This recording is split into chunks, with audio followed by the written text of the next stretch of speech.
না না, আমি কারোর সাথে কোনো কথা বলি নাই, আমি শুধু কম্পিউটারের দোকানে আবেদন করব, ওখান থেকে আমার নিয়ে আসছে। আপনি এই কার্ডটি কি কাজে ব্যবহার করেন? আমি কোনো কাজে ব্যবহার করি না, এটা আমার ঘরে ছিল পইড়া, আমি আজকে আসার সময় আমি পকেটে করে নিয়ে এসেছি। আমি কোথাও যাইও না, আমি কারোর সাথে, আমারে আসাদ নামে এক ভাই উনি করে দিছে বলমারিতে ওনার ঠিকানা, উনি আমার থেকে 5,000 টাকা নিয়েছিল, এটা সংগঠনের সাথে জড়িত করে দিবে, আইডি কার্ডের ফটোকপি নিয়েছিল আর ছবি নিয়েছিল, কিন্তু আমি জানি না, আমার একটা কার্ড করে দিয়েছিল, কার্ডটা ঘরেই ছিল এতদিন। আমি আজকে পাসপোর্ট করার জন্য উদ্দেশ্য নিয়ে আসছি, পকেটে করে আমি নিয়ে আসছিলাম। আমারা বলছিল যে রোড চলার পথে রাইখোর সাথে।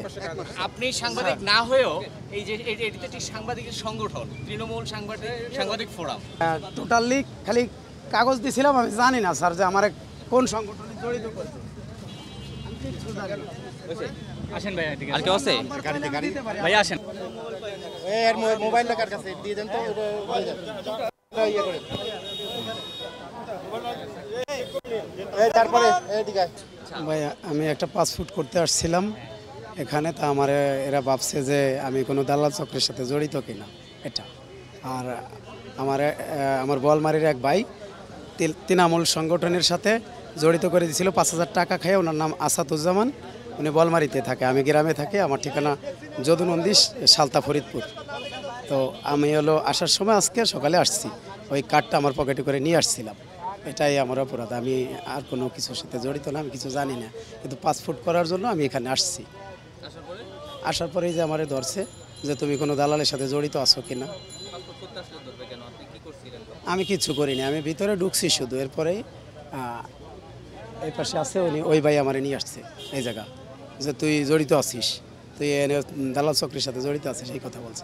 আমি সকালেই আসছি, 8টা বাজে গাড়িতে উঠছি। না, আমি কেবল আসছি, 1 ঘন্টা হয়েছে আসছি। না, টিকিট কাটিনি আমি মকসিদপুর থেকে আসছি, টিকিটটা নাই আমার কাছে।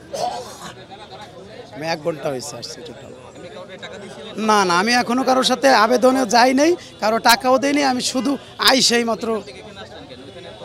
না, আমার ইমার্জেন্সিতে করা লাগবে, আমার ছোটো ভাইয়ের 2টা সৌদি থাকে, ওরা আমারে নিতে চাইতেছে।